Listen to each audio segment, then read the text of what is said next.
বিসমিল্লাহ মানে রাহিম। প্রিয় এলাকাবাসী ও প্রিয় দেশবাসী এবং বিদেশে অবস্থানরত প্রিয় ভাই বোনেরা, আসসালামু আলাইকুম। সম্মানিত সুধীয় প্রিয় দেশবাসী, আপনারা দেখতে পাচ্ছেন যে আমি এখন রয়েছি বিশ্বের সবচেয়ে বড় সি বিচ অর্থাৎ বাংলাদেশের কক্সবাজার সি বিচে।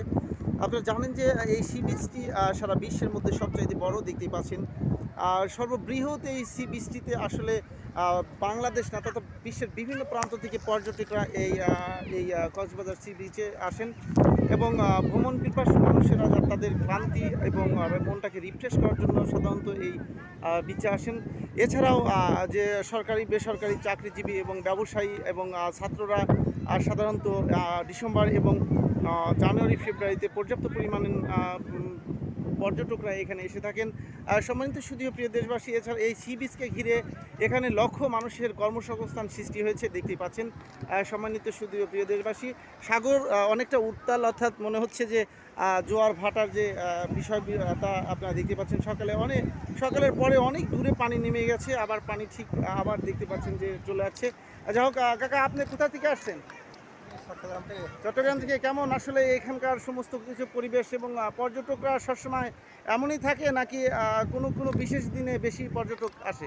আমি জানি না, আমি আজকে আসছি এখানে। তো ঠিক আছে, কর্মব্যস্ততায় মনটাকে রিফ্রেশ করার জন্য।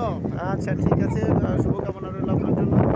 সম্মানিত সুধীয় প্রিয় দেশবাসী, দেখতেই পাচ্ছেন যে কক্সবাজার সি বিচ বিশ্বের সবচাইতে যে বড় সমুদ্র সৈকত, সেটা হচ্ছে কক্সবাজার, অর্থাৎ আমাদের বাংলাদেশ। বাংলাদেশ রূপের শেষ নেই, যে রূপের কারণে বাংলাদেশের বিভিন্ন প্রান্ত থেকে বিভিন্ন মানুষ ভ্রমণে আসেন। ভ্রমণ পিপাসু মানুষেরা তাদের সমস্ত কিছু ভালো লাগে, তাদের এই সমস্ত কিছু দেখতে পাচ্ছেন। বিভিন্ন রাইডার্স রয়েছে, ঘোড়ার গাড়ি রয়েছে, বসার জন্য সুব্যবস্থা রয়েছে, অর্থাৎ গোসল শেষ করে আনন্দ শেষ করে তারা বসবে এবং এখানে রয়েছে গোসলখানা, টয়লেট, সব ধরনের ব্যবস্থাই রয়েছে। সম্মানিত সুধীয় প্রিয় দেশবাসী, আপনারা দেখতেই পাচ্ছেন যে আসলে আমরা চাই যে সবারই কর্মসংস্থান হোক, এই সিপোর্টটা সুন্দর থাক, অর্থাৎ যে সমস্ত প্রকারের যে ময়লা যে জিনিসগুলো রয়েছে সেগুলো আমরা নির্দিষ্ট স্থানে ফেলে সেগুলোকে, অর্থাৎ সি বিচটা যাতে সৌন্দর্য আরও বৃদ্ধি হয়, সৌন্দর্য বর্ধনে আমাদের সবারই দায়িত্ব রয়েছে।